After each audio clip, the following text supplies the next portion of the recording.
Welcome to the Underground, the Steel City Underground, the black and gold standard for Pittsburgh Steelers coverage. Now, here are your hosts, Brian E. Roach and Zach Metkler.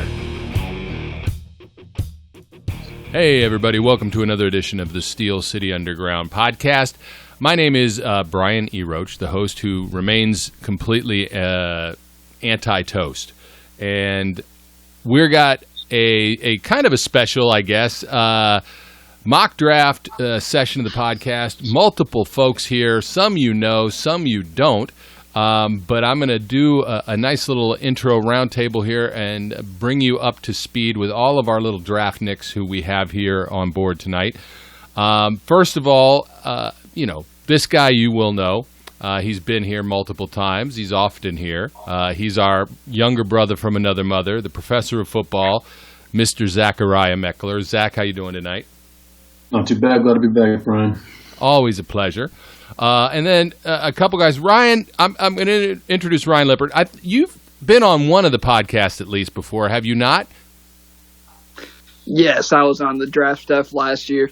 Yep. And so, welcome back. How you doing? Pretty good. Just trying to stay sane in this crazy time we're all in right now. Absolutely. And then our noob. We got a noob.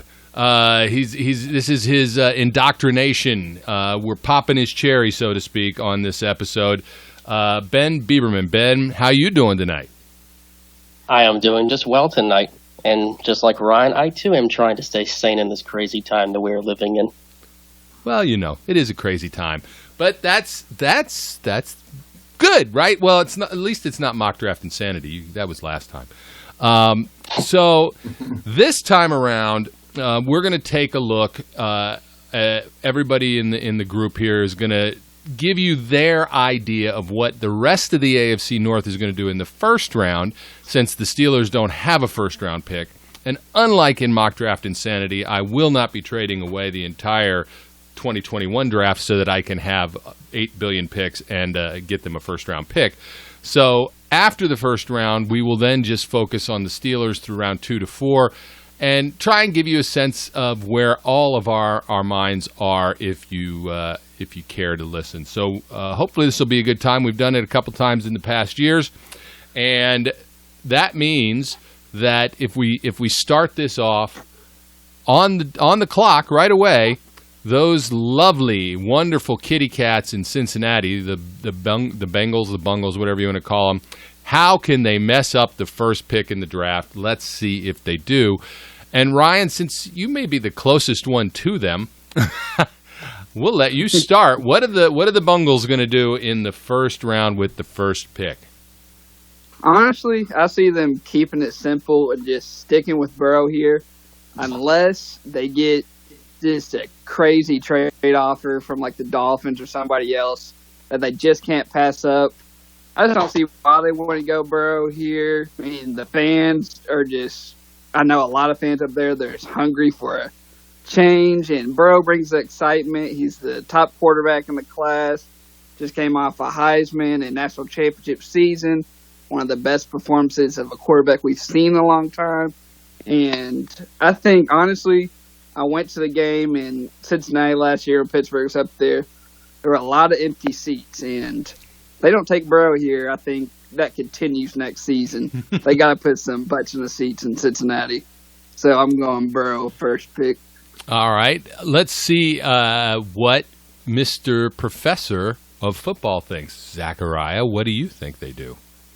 Yeah, don't overthink it. I mean, Joe Burrow seems to be the logical pick. They've maximized their time with all the allowance of virtual FaceTime meetings that teams are being allotted for this pre-draft, as they maxed it out this past week, trying to get him as much face-to-face time with Zach Taylor and the rest of the staff as they can get. And like Ryan said, unless someone blows them away with a massive offer that is a can't-miss trade to move back a couple spots, Joe Burrow's their dude.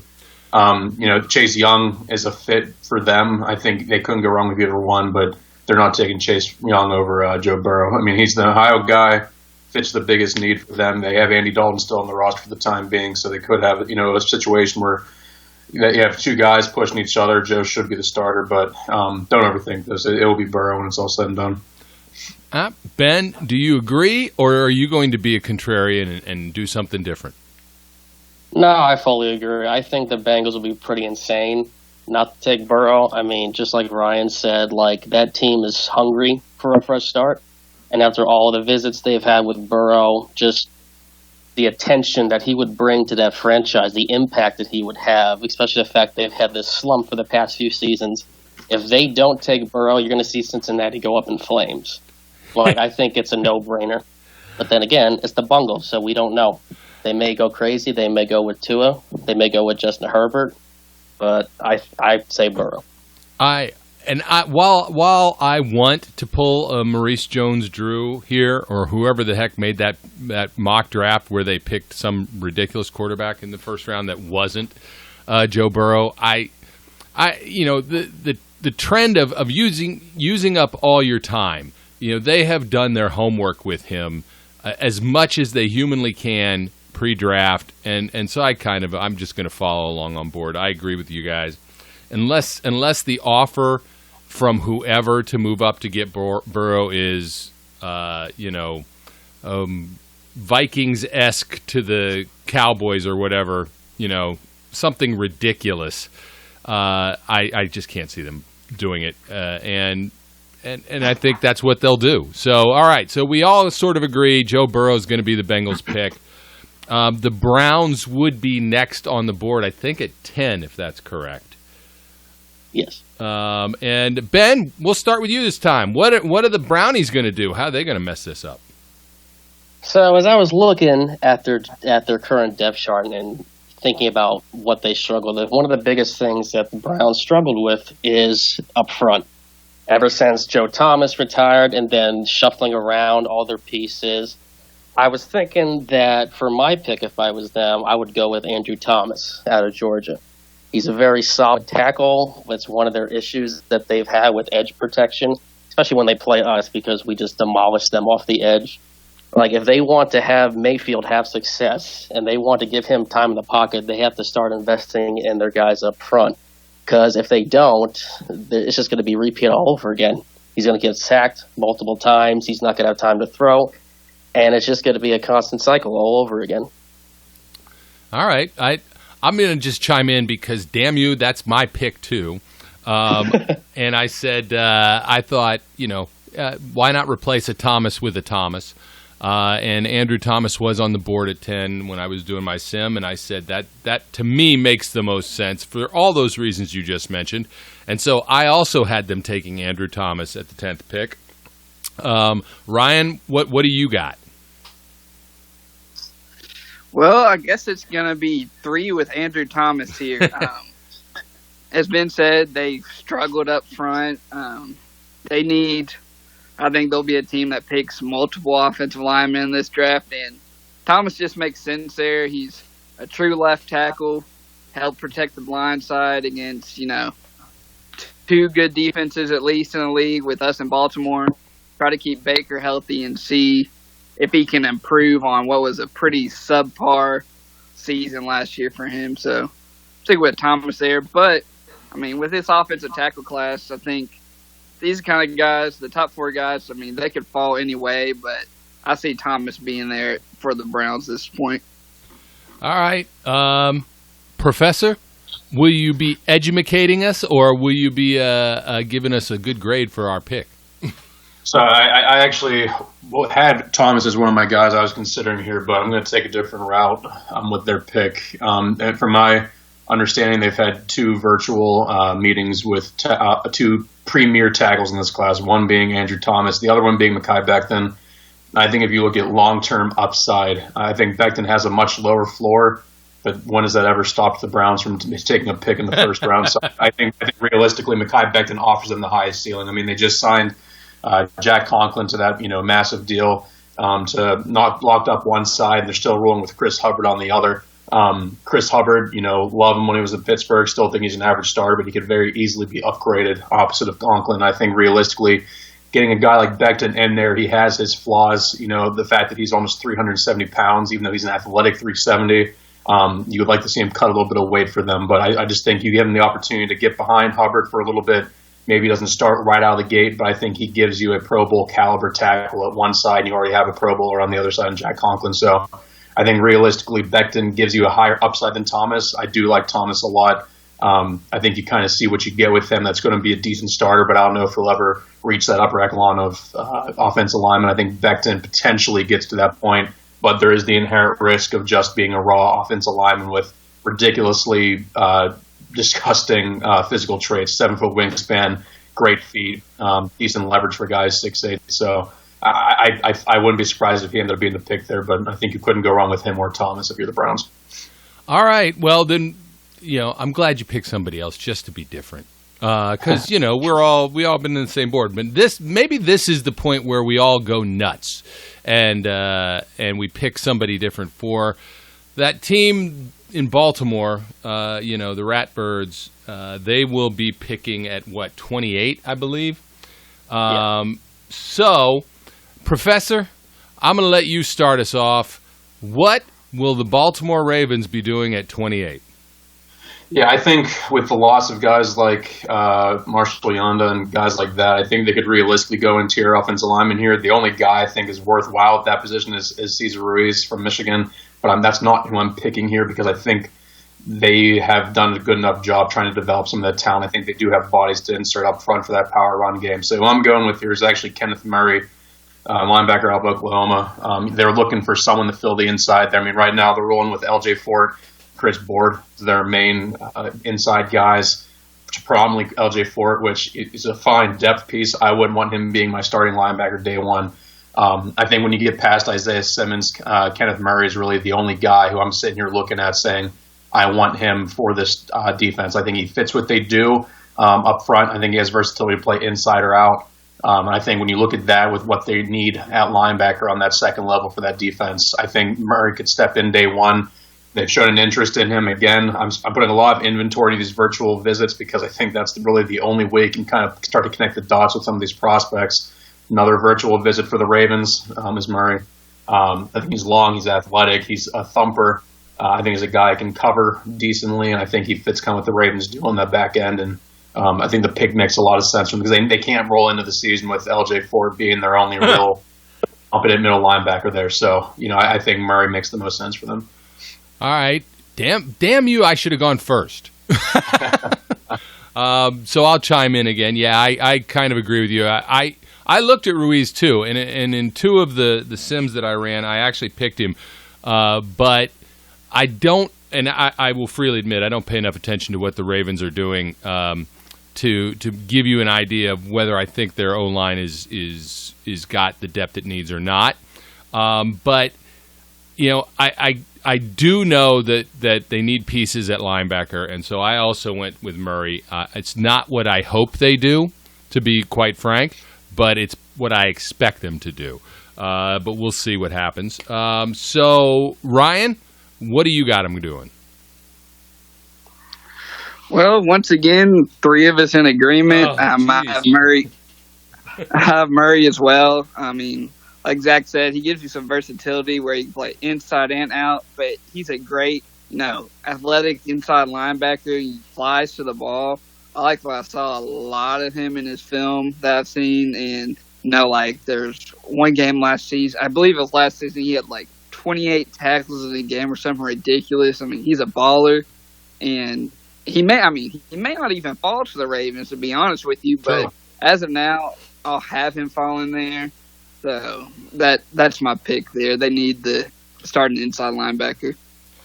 All right, Ben. Are we doing another 4-4? And I swear, everyone, we haven't actually even talked about this. Well, I guess for the first time, I'm the black sheep of the group because I went an entirely different direction. Hooray! So, looking at what the Ravens did last year with the run game, like Lamar Jackson going crazy, Mark Ingram giving them their power back scenario, I'm saying that I'm not sure if he's going to be there, but I was looking at right guard Shane Lemieux, I think is how you say his last name, out of Oregon. Because, especially like we said earlier with Marshall Yanda retiring, there is a hole there with regards to leadership, in regards to power guards. And I could see them, if Murray's not there, because I was debating between him and Murray, But I think based off how the AFC North is going, it's starting to shift back to the power run game. Everybody's going to start beefing up the front and powering the ball down everybody's throats. So I could see them taking a right guard here. So my pick would be Lemieux.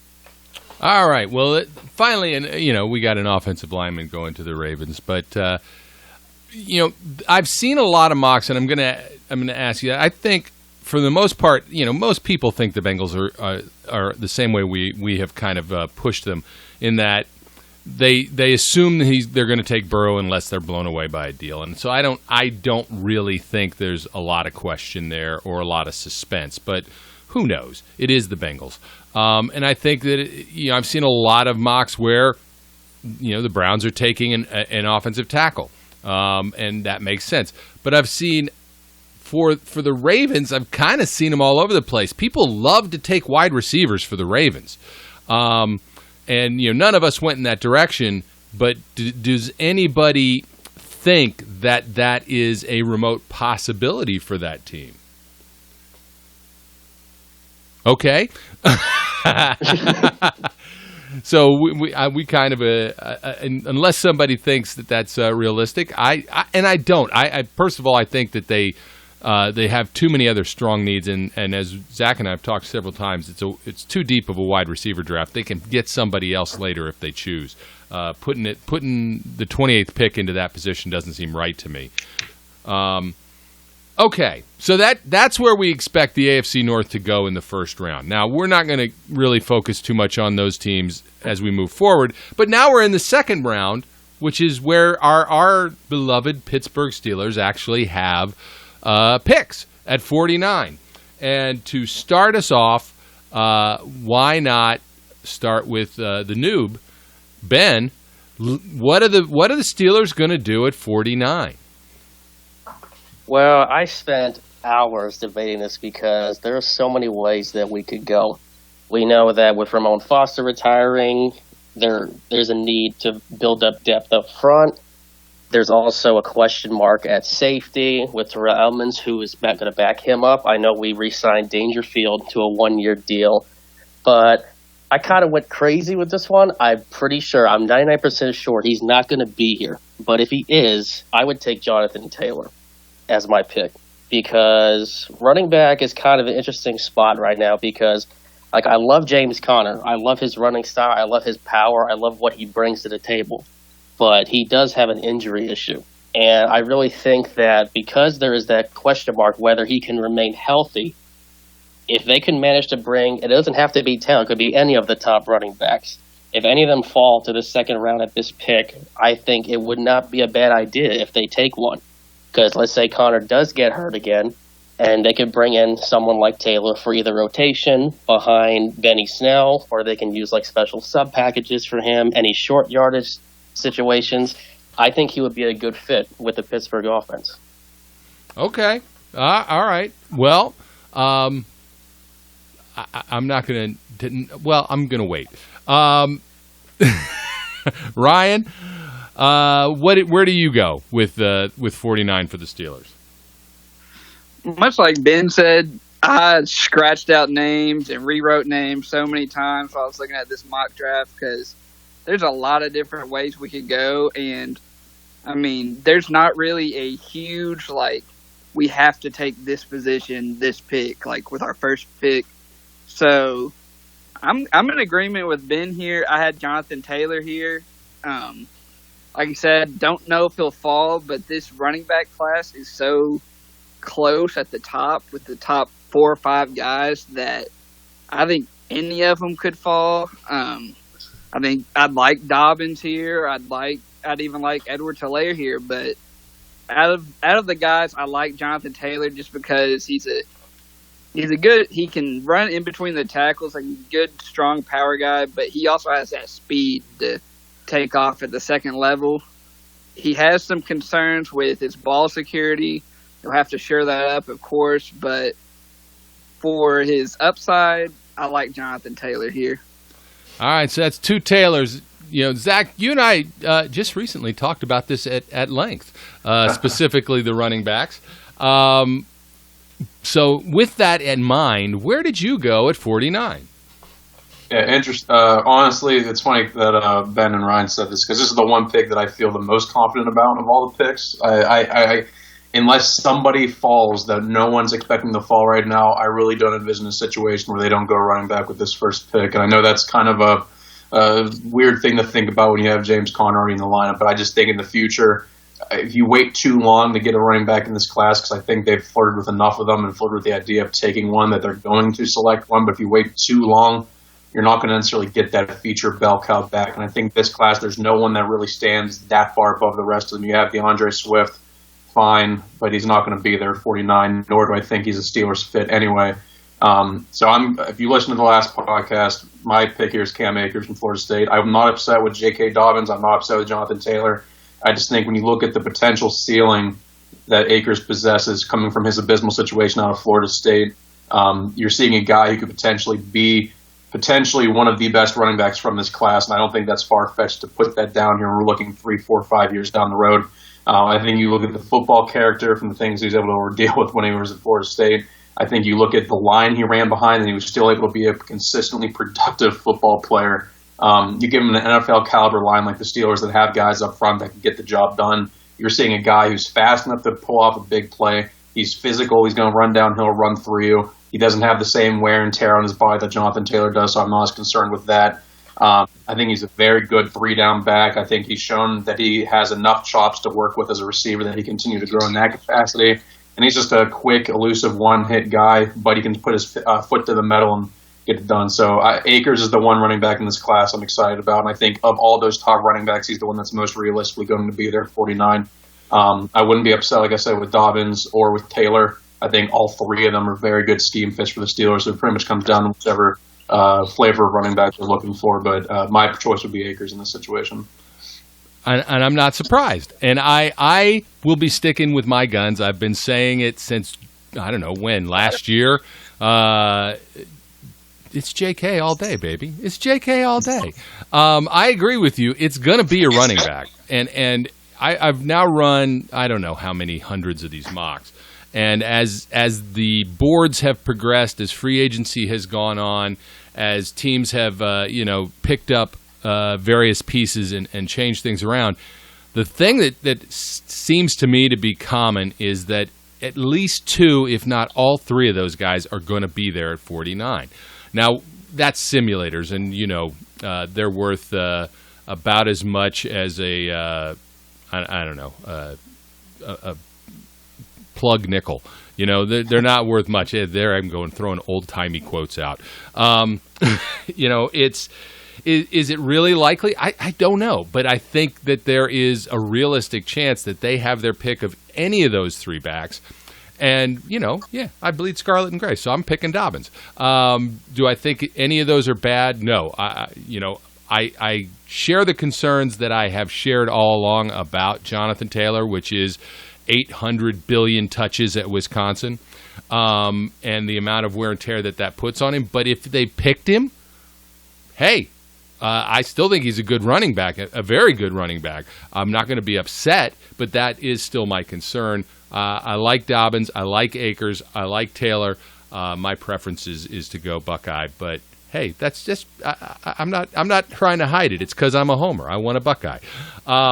So I think we all have clearly agreed that running back is likely to be the choice here. And do you guys? I mean, look, Ben, you talked about safety, and I just don't think that they're going to take a safety at this point in the draft. Regardless, because I think they're higher on Edmonds than any of the fan base is, and hopefully they don't feel like they have to do that. But let's say that I don't want to say it's the unthinkable, but let's say for the sake of argument, we'll just go around and get a second option here. If all three of those running backs that we've just talked about, Akers, Dobbins, and Taylor, are gone at this pick at 49. And I'll start, Ben, with you. Where do you think they might go then?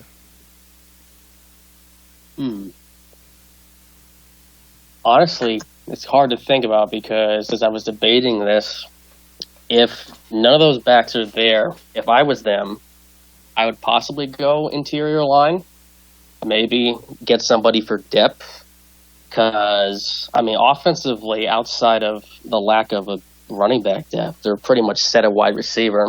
They just signed Ebron, so I don't really see them drafting a tight end. Quarterback, they're not going to take a quarterback here. So I would probably take either a backup center or possibly a backup left guard to just groom him in, get him acquainted with the system. Somebody I think that could possibly start in the near future, possibly after Pouncey's gone. Who knows? Cush. That's where I would probably go. Cushberry. All right. Ryan, what do you think? In the second, I think with as good as we did in free agency at addressing some positions, I think they might just go best offensive skill player available if the running backs are gone. I would look at receiver as a possibility, depending on who's there, though. I do kind of like Jalen Rieger if he's available, just as a nice deep threat to have. So I would maybe lean that way. But like I said, it all depends on how the board falls at this point, I think. Zach, how rude of you to make those vomit noises while he's talking about Jalen Rieger. Oh, okay. It's just terribly cruel of you. Zach, what do you think if in fact that were to be the case? Where do you think they go? Yeah, I mean, I like I said, I've convinced myself the running back is the pick. I'm not saying it necessarily is going to. I'm not going to be surprised one way or the other because they have a lot of flexibility in a lot of different directions. But I think if a guy like Lloyd Cushenberry is there, I wouldn't be surprised to see him be the pick. John Simpson's a guy that's on their radar, I think, but I think the second round's a little too rich for my liking for him at that spot. And I wouldn't be surprised to see a guy like Jalen Rieger or even a guy like Michael Pittman out of USC. I think those are the two receiving options that I think are the most realistic to Steelers. Obviously, the one person that if I had to pick anybody to pick in the second round would be my main man, T. Higgins out of Clemson. I'm dead set on the Steelers drafting somebody out of Clemson this year. I'm not going to be happy if they don't. But that's neither here nor there. But I think realistically, adding some explosiveness to the offensive line or to one of the skill positions makes the most sense. I don't really see a need to draft defense at 49 at this point. There's positions they could go. The linebacker makes sense, but I just think they need to add some infusion of talent to that offense. And I think a receiver to kind of mold as potential replacement for Juju, depending on that contract situation, or a future starting offensive lineman, either a guard or a center, depending on how they rearrange the offensive line this year with both Finney and Foster being gone, makes the most sense to me. So I'd go with Cushenberry, Rieger, or Pittman. Those are my three backup choices here. Yep, I'm with you on Cushenberry. I'm with you on Pittman. I'm in both cases. I'm going to throw the proverbial Buckeye at you, though. You said no linebackers, but if the right position is there, I'd take Malik Harrison maybe. But that's just me, and I don't have a good reason for it, other than I think he could pair well with Devin Bush. I would prefer that he was in the third round if they were going to take him as opposed to the second. But I wouldn't take him over Pittman. I wouldn't take him over Cushenberry. But if all of the better options, I would take him over Jalen Rieger because I don't like Jalen Rieger. But that's me.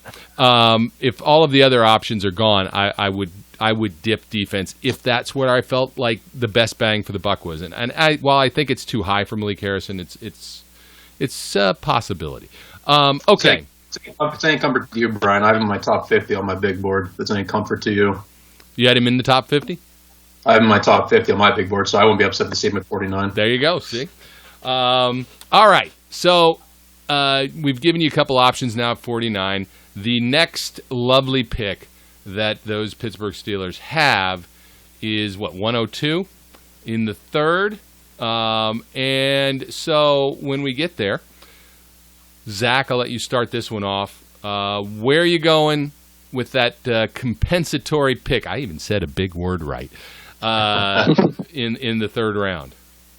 So it's kind of very similar train of thought to what you were getting at here with linebacker. I mean, right now they're rolling with Devin Bush as their one bona fide starter. I think Vince Williams deserves more playing time than he's gotten. But it's very clear that the Steelers want athleticism and range on the interior, and Vince Williams at this point is going to be regulated to just being a leader, veteran leader who comes in and is very effective against the run and can do decently against intermediate, shallow routes and whatnot against running backs and tight ends. But not much more. I think the team made that pretty evident. So as much as I love Ulysses Gilbert, and I think he is going to make an impact this year, and he's going to turn some heads because he has all the traits you want, they still need more bodies on the inside. They need to make competition there. In a perfect world, they'd have 4 linebackers that could play at the drop of a hat, no question. And I think that's a situation where they could potentially look to add in the 3rd round. I know Eric and I have both gone back and forth about this guy, and I don't know if there's any interest at all from the Steelers, and I wouldn't be surprised if there is 0 interest. But I just think a guy like Troy Dye out of Oregon makes a lot of sense here. He has all the athleticism you want. He has the range that you want. He's productive, and he has a solid football IQ. I think all 3 of those things are things the Steelers value very much with their linebackers. Now, processing speed, even with that high football IQ, is kind of lacking, which is why I think you put him in a situation like the Steelers. He can learn behind Vince Williams and, honestly, Devin Bush, who started to show the development traits last year. I think he can not be pushed into there. I think he'd be a special teams stud along with Ulysses Gilbert, and both are athletic enough with Devin Bush to be rangy, middle-tier guys to cover the ball, cover receivers, cover whomever you need them to. He is a little slim, not a big fan of his size, but I really think he'll be able to add some weight on there because he's a tall dude. He's 6'4", but he has all the athletic traits you want. If he can manage his weight and size and add a little more bulk to that athleticism, I think you're looking at a 3-down starter in the NFL. All right, I can't fight you on that. Ryan, what'd you have them doing at 102? Well, I have them adding just at a depth position here. We all mentioned interior offensive line. We definitely need some depth there after losing Foster and B.J. Finney. This is kind of a wishful thinking pick for me because he was just talked about in the 2nd, but I've seen, mocks with him going any sort of way. So I had Cushenberry here in the 3rd. I think he is our center of the future when Pouncey's gone. But I think, if we have some struggles at one of the guard positions or somebody goes down, he could be a plug-in guy, kind of like Finney was. But I just like him overall as a backup on the interior offensive line in case we need him to start off. I would be jumping up and down. I would be so ecstatic if Cushenberry was there in the 3rd and we took him. I love that pick. I agree with you. I think it's wishful thinking. I don't think he's going to be there, but I would love it if he was. All right, Ben, what do you think? So, similar to what we were saying earlier, I would also take an interior lineman here at this situation. I was debating about Cushenberry because I don't think he's going to be there. So looking at who I think would have been available, I went with Matt Hennessy because he seemed like a very good option in regards to pass protection. And like Ryan said, he could be also a plug-in guy because they had him listed as center, but he did have some snaps at guard. So if it needed to be, they could move him either center or left guard. I think it'll be a very good depth position, especially the fact I think he has the potential to possibly be a starter in the near future. So that's who I would go with. All right. I thought about Hennessy here. I thought about a couple other guys, but Zach, I've been completely keeping my distance from the Troy Dye argument. And part of it is because I just don't know whether they have had any kind of interest or shown any kind of interest in him. I do know that there's a guy that they have shown some interest in that might not be around. Although their next pick in the 4th round is not that far off of this pick, so he could still be there for the first pick in the 4th. But at least in the last 2 sims I ran, everything went bad. After that 2nd round pick of Dobbins, because everybody was gone, and I felt like it was too high. All the receivers I thought might still be there were gone, and since this name has been linked to them, I went ahead and picked him, and that is Alex Highsmith, the edge guy out of Charlotte. I got no idea. I'm not in love with him. I've stated this. I had him in my mock draft insanity. I'm not in love with him. I don't like his length, but I do like some of the other stuff you see out of him. So that's where I ended up going. All right, so that was our first guesses at this pick.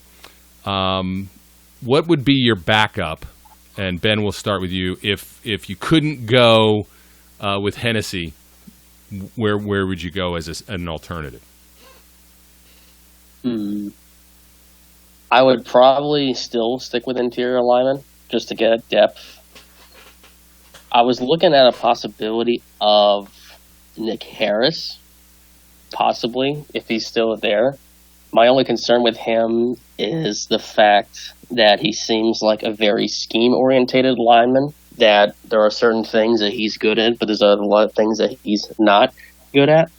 Also, there's issues in regards to his play strength and his stamina in regards to long snap periods. But that would probably be another pick of mine if Hennessy was not on the board. All right. And Ryan?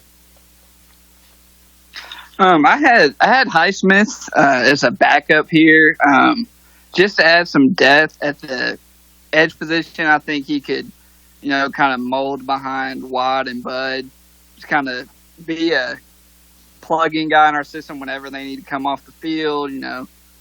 If someone were to unfortunately get hurt, he could kind of be one of those guys that steps up.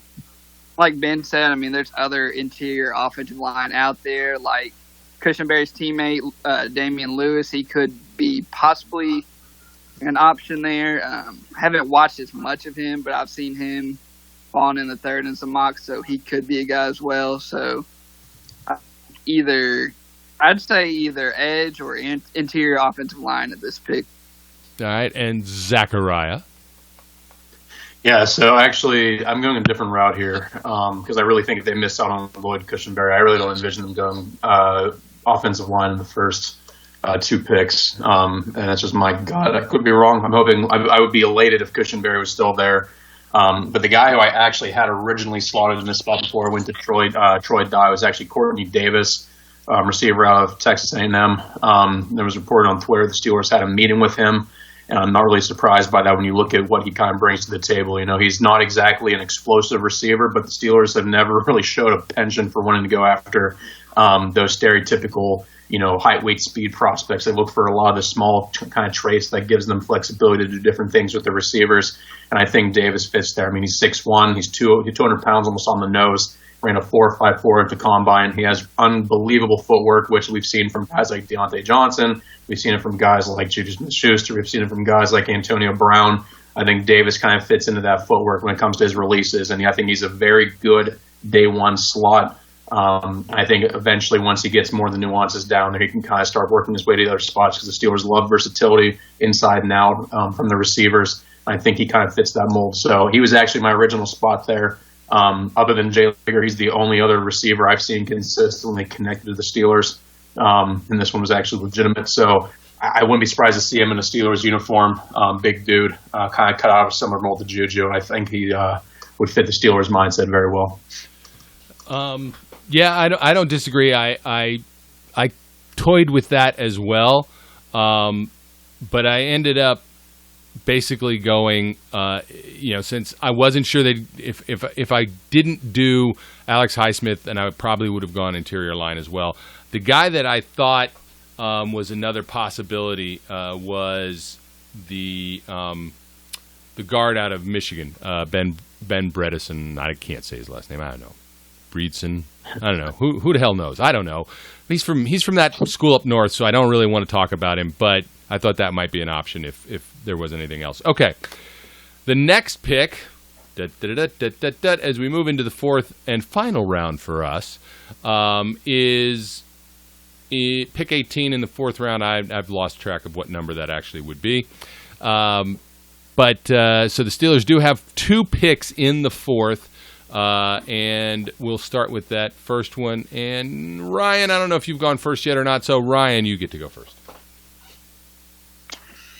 Well, as I just mentioned with Highsmith as a backup playing in the third, the Steelers could use some depth at the edge. We've got arguably one of the best pass rush duos in the league with Watt and Dupree, but they could use a guy behind them. I went with Anthony Jennings from Alabama here. He had a good career at Bama. He kind of got lost in the mix. They had some very good defensive prospects on that side of the ball while he was there. So He kind of slipped on the radar a little bit. He has nice strength off the edge. He's not a super athletic guy, but he has the strength and initial punch to kind of win some of those battles off the edge. So he'd be a nice depth piece to kind of add behind those two guys. All right. Benjamin? So at this spot, I was just saying this could be a pick for anybody. I decided at this spot I would probably go with receiver just as a depth piece. I was looking through some of the prospects, and one that caught my eye is a guy by the name Antonio Gandy Golden out of Liberty. The only issue I have with him is that he ran a 4.6 at the combine, so he's not a burner by any means. But one thing that a lot of scouts raved about him was his size mismatch. He's 6'3" at 222. They say he is very sure-handed. He's very good at combat catches. So I think one thing that the Steelers offense could definitely use is another sure-handed receiver, since they're leaning more to the passing, especially now that Ben is coming back off an injury. And if they do add any receiver that has that ability to just hang on, get those very secure catches between the numbers, would really help this team's offensive production in regards to the passing game. So I would go with Antonio Golden as my selection here. All right. Zach, what'd you do? So I said before, I'm going to be very disappointed if the Steelers don't draft a player from Clemson. I'm not just saying that because of my bias, but I'm also just saying that because of the fact that a lot of times we trace where Kevin Colbert and Mike Tomlin are. Obviously, because of the coronavirus, their pro day visits were limited. The one they both were able to be at in attendance for was Clemson's. And I think the one player of all the players at Clemson that makes the most sense for what they're trying to do is John Simpson. I mean, they also looked at Tanner Muse, but I'm not taking him at this point. John Simpson, offensive lineman, guard predominantly. I think he really fits what the Steelers do up front. I mean, when you look at him, he's a behemoth of a man. The guy's 6'4", 321. Looks a lot like Ramon Foster playing. You know, he's an absolute bulldozer up front. He'll get you out of his way in a hurry. He's strong, very heavy hands, very heavy arms, knocks guys around. But he sounds like a prototypical power type of offensive lineman. But what really impresses me about him is the fact that even though he is as big as he is, he's very effective at getting out in space. You know, the Steelers like to utilize screens a lot. They like to utilize a lot of pull blocking from their interior offensive linemen. He does both of those things extraordinarily well, and that's one thing that you really need to be good at to be a Pittsburgh Steelers offensive lineman. When the Steelers switch to some of their more zone level concepts, I think he does a very effective job of climbing to the second level, getting on linebackers, and getting them the hell out of the way. I think if there's two offensive linemen I could pick for this class, it would be Cushenberry and Simpson, but Simpson just has the makings of a Pittsburgh Steelers offensive lineman. There's very clear interest there with the multiple meetings they've had with him. I think realistically, you look at what he's able to do, the athleticism is kind of hit and miss, but he is nimble enough to get the job done for a man his size, and I think that only comes with more experience. I think the issues that he has can be worked on with just more comfort and more ease of NFL coaching. So my pick here is Simpson. I think it's kind of the one pick that I'm praying for as much as I am anything, because, you know, go Tigers. So. And you won't even believe this, but that's my pick too, and I'm not going to talk about him because I'll throw up in my mouth. Oh, I know. I'm well aware. So I'm not doing it, but that was my pick there as well. You know, I'm not going to so much worry about fallback positions when we're down here in the fourth round, because, you know, at that point you could go anywhere. So we will move directly to the next pick, which is the 29th pick of the fourth round, and our final pick for this mock draft. And we will see who you all think the Steelers are going to take at 29, because, of course, that person will become an instant Hall of Famer and an All-Pro, no matter who they are, right? Of course. So, Zach, we're going to start with you this time. So I think the Steelers have a need at safety. We mentioned this before, and I wouldn't be surprised at all for them to go this route. I think the reports meeting with this guy makes sense. They met with him at the Combine, and I think he kind of fits that mold of a third safety, and that's Brandon Jones. I don't know if Brandon Jones will ever be a true starter, but I think that he had a lot of versatility when he was at Texas. He played nickel safety, free safety, strong safety, and at times, he was rolling down and playing in the slot and outside corner. I think his best fit is going to be as just a pure safety to kind of play over the top because he does have some issues with his instincts, but that's why he's going in the 4th round as opposed to a day 1 or day 2 defensive back. So I think he has the ferocity you want to see from a guy. He's a downhill safety. He's not afraid to stick his nose in the pile and get doing all that dirty work. And I think he gives you that versatility that the Steelers have coveted in their defensive backs. That if he grows into the player they hope he can be, you have the ability to kind of move Minka around as we've seen him do, be a universal chess piece from his time in Alabama. And I know there's rumors that the Steelers want to utilize him that way this year as well. I think having a very confident number 3 safety will give them the ability to do that a lot more comfortably. I think the connection with the Steelers and Brandon Jones makes a lot of sense. He kind of fits that need. Kevin Colbert has spent a lot of time recruiting Texas university players from all around at TCU, Texas A&M, University of Texas. So I think realistically it wouldn't make at all shock to me to see him be a pick here. So I'm going Brandon Jones out of Texas. All right. Ben, what did you do? So looking through the available people at this position, I found a pick that I think Steelers Nation would recognize. I'm going to bring a familiar name back to Steelers Nation, and I would take, if he's still here, because I think he's very underrated, but I'm not sure if he would fall this far, but I would take inside linebacker Willie Gay Jr. out of Mississippi State. Because his size, he's 6'1", he's very big. I think he fits well in what the Steelers defense wants to do. I think having Devin Bush being your coverage guy and then having this guy opposite of him, it would really complement their need at inside linebacker because, like we said earlier, Vince Williams, he's getting up there in age. He's more just a veteran presence at this point. I like Ulysses, but I don't think he's there just yet to start alongside Bush. So if they could manage to bring in Willie Gay Jr. or somebody like him, I think it would bolster the depth on this defense even more. So that's who I would go with. All right. And Ryan, what did you do here? Well, for me, if we don't get a wide receiver in the 2nd or 3rd, I think we really take one of these 4th round picks.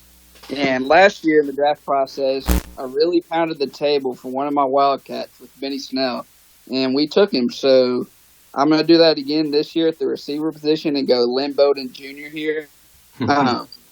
Some people may think it was a negative thing that he had to play quarterback all last season, but I'll say as a Kentucky fan, there's no bowl game last year without Lynn Bowden.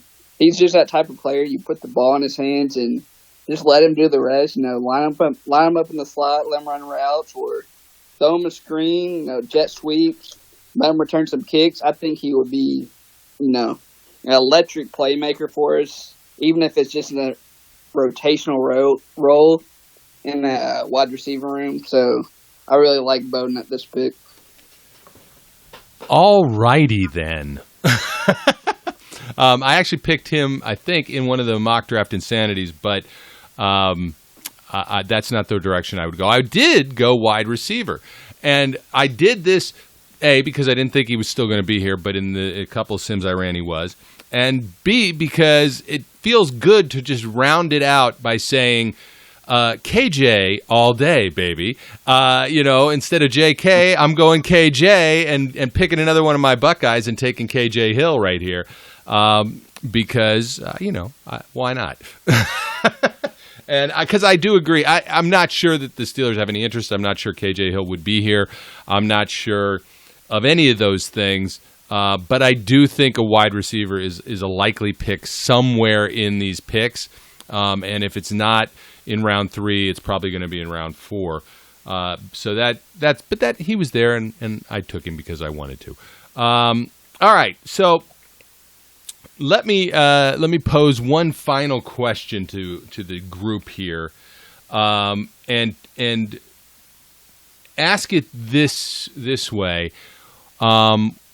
in these top 4 picks that the Steelers have, what would make you the most pleased by what they did, and what would ruin the draft for you to the point where you would just have to turn it off and you couldn't virtually watch it anymore.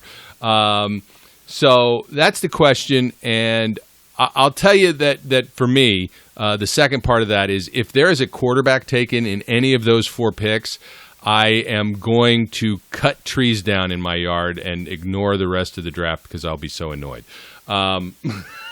So that's my negative. I'm going to hold on to my positive until the end. But why don't we start this last question with Ryan? Ryan?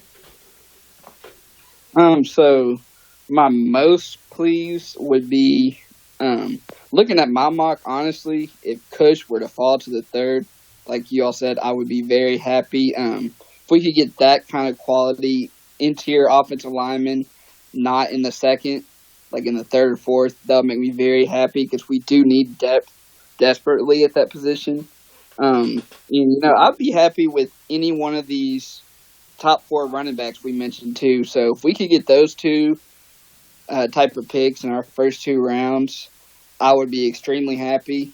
And the thing that would just make me cringe, like you said, if we draft a quarterback especially the 2nd or 3rd round, like some of these terrible mocks I've seen think we might do, then that would just make me cringe and probably turn off my TV. With the last pick in the 4th, I wouldn't be disgusted with a Hurts type of quarterback if there's nobody else really available there that I like.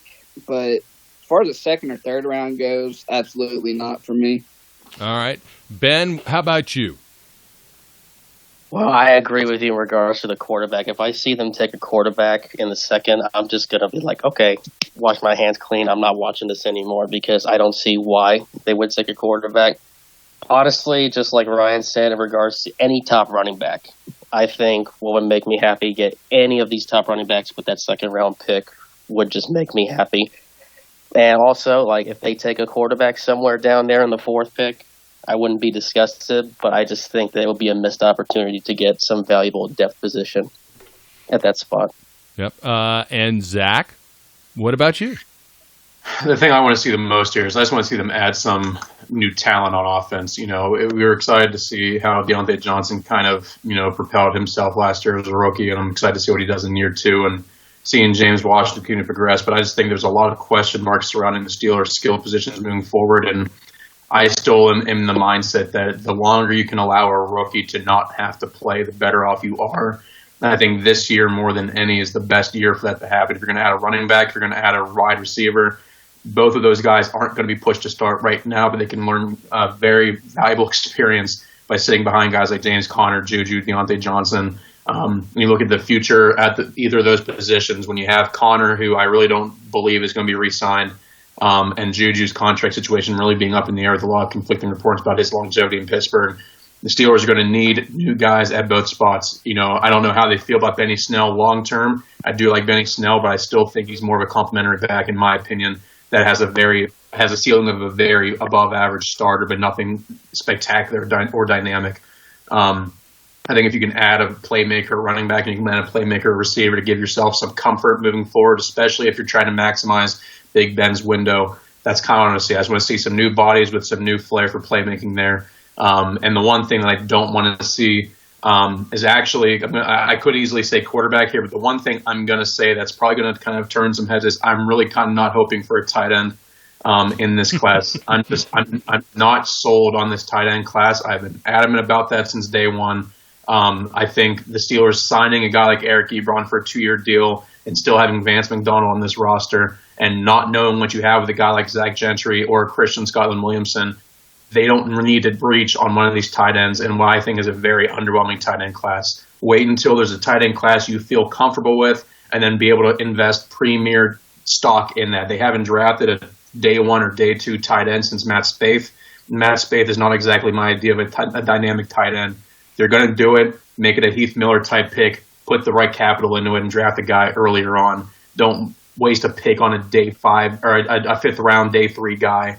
Just have him be another Jesse James, Zach Gentry type. So that's actually the one position I'm going to just go on a limb here and say I don't think I'd be overly thrilled with, unless there's tremendous value for a guy like Thaddeus Moss on like the 5th round or 6th round. and then maybe I'll accept it. But that's going to be my one kind of contrarian opinion, and feel free to feast on me alive in the YouTube comments. I don't disagree with you. Now that with the signing of Ebron, it's just taken tight end out of the realm for me. Here's my upside take. The thing that's going to make me happy with this draft is going to be any pick that helps to maximize that window that you guys were talking about with Ben. The Steelers have, I think, realistically, a 2, at most 3 year window with Ben Roethlisberger to try and win, a championship again. And once that window closes, it's going to stay closed for a little while. So whatever pick they do, whether that, I'm not against a wide receiver in the second round. I'm not against a running back in the second round. I'm not against any position that's going to help them maximize that window. And that includes interior offensive line, because as we've talked about, with both Foster and Finney being gone, there's potentially a need there. If it's going to help them win, that's all I really care about at this point. When you take into account the things that I don't believe will do anything to help them maximize the window, that's why quarterback is number 1 on that list for me. I do not see that as a benefit. With the signing of Ebron, having McDonald in play, I don't see the desperate need for a tight end, nor do I actually think that there's a tight end worthy of a really, truly high pick in this draft. Not that they have a really, truly high pick either. But, I feel like they need to focus on the offensive side of the ball, Zach, for many of the same reasons you said. And if that means they go, running back, wide receiver, and then flip that in the third and do the opposite, I'm okay with that. I would like the complementary linebacker to be addressed, but if it's not, and what they do, I said do. What they do is make the offense more prolific and more dynamic, and give Ben more pieces to play with, then I'm all about that. So that's what would get me going if the draft goes down that way. We'll have to wait and see, but not that long anymore. A little over a week, and it all comes to fruition, and we get to see what Roger Goodell's basement looks like. So, yay! Yeah, I don't know. Maybe we just get to make fun of it. I look forward to mocking his basement. Don't worry. We'll run around. Any final thoughts from anybody? Ryan, we'll start with you. Like we said, we did a good job in free agency, for what I believe. And anyway this draft goes this year, I don't think it's going to kill us. But as you just said, Brian, we need to add as many pieces as possible, because as long as Ben's here, we've got a shot. But once he's gone, it may get a little rough for a little while. So I think we need to kind of focus on winning now in the next couple seasons and really getting this thing rolling. All right. Ben, any final thoughts from you, sir? Well, I just think that this year is like a very interesting year that's coming up, because I feel like this is a year that we do have a legitimate shot, especially now that Ben is coming back. But at the same time, like we said, they actually hit all the nails on the head in regards to free agency. They did fill a lot of spots that were necessary. But also, I think this draft is their chance to not only fill up spots that we need to benefit us now, but also start preparing a changing of the guard in the near future. So I'm actually very excited. I'm ready to see what they do with this draft and how they approach it. I just can't wait for football to start. Absolutely. Zach, what about you? Yeah, Ben kind of took the words right out of my mouth. I think the Steelers are in a very unique situation this year in terms of looking at where they could go. I know a lot of fans will sit there and say they need to take an impact player at the 49th spot. But in reality, any guy they take at that spot, there's really no open position on the roster right now except for nose tackle, interestingly enough, when you consider that Dan McCullers is really the only guy that really is the only true nose tackle on the roster. And I don't envision them going nose tackle at 49 unless there's just tremendous value with a guy like Ross Blacklock or something like that, and who then is more of a versatile piece. I just think that they could go a lot of different directions, really truly select guys that they want at positions they feel are going to be impactful now and in the future as they kind of get into some weird financial situations with free agents coming up here, to really maximize Ben's window and kind of look forward to, as Ben said, the changing of the guard as we go into the next decade of Steelers football. And I think this gives them a good opportunity to kind of get guys they want, see where they go, and if they can contribute as rookies, great. But I don't really see a scenario where there's a whole lot of rookie impact. There's not going to be a Devin Bush or Deontay Johnson caliber impact, in my opinion, in this class. I hope I'm wrong. I hope I'm surprised, and I'd love to see some rookies make an impact. But I think this class is really solidifying 2021 and beyond more than anything. No, and I agree with that, and that's what I'm talking about with maximizing this window. It doesn't necessarily mean that the guy has to be an impact player this year, but he's got to be a guy that's going to help them over the time frame that they still have with Ben, and move them forward that way. So I would like to thank all of you for taking time out of your incredibly busy quarantine to spend it here on the podcast. Ryan, tell folks how they can find you, seek you out, or discover you on the interwebs if they so choose. Well, obviously, I'm a contributor here, and I also write and scout for a site called blitzalytics.com as well. But as far as Twitter goes, social media, you can find me at Lippert42 on Twitter. I'll usually post a bunch of draft stuff or just Steelers stuff in general, so follow me on Twitter there. All right. Benjamin, what can they do when they want to seek you out to criticize anything you have said? Well, if you want to debate me on anything, I am also on Twitter at SteelmanBen, and that's in all caps. I'll debate you anything football, baseball. I can talk about a bunch of things. I'm also a writer and contributor on Steel City Underground, so you could also find me there. And Zach, the professor of football. Look, I hate to even invite the trolls to come find you because they already have. But if somebody doesn't know how to get a hold of you, what do they do? Yeah, if you haven't found me yet, good luck. But it's GSports_ZM. That handle will more than likely be changing in the near future as I try to change identities. But we'll see. Feel free to comment yet again all the things that I said incorrectly in this podcast, and I'll continue to ignore those said YouTube comments. Excellent. And I am, of course, at Cannons Don't Thun. On YouTube, or not on YouTube, on YouTube, you find me here, on Twitter.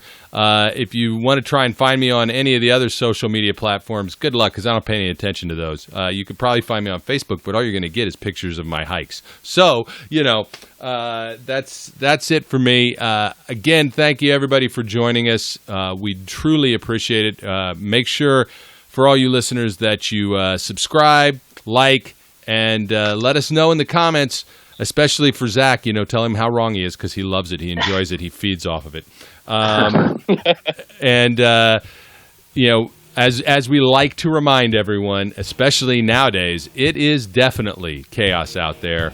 So be kind. We would like to thank you for listening and remind our listeners to follow us on social media and our website, www.steelcityunderground.com.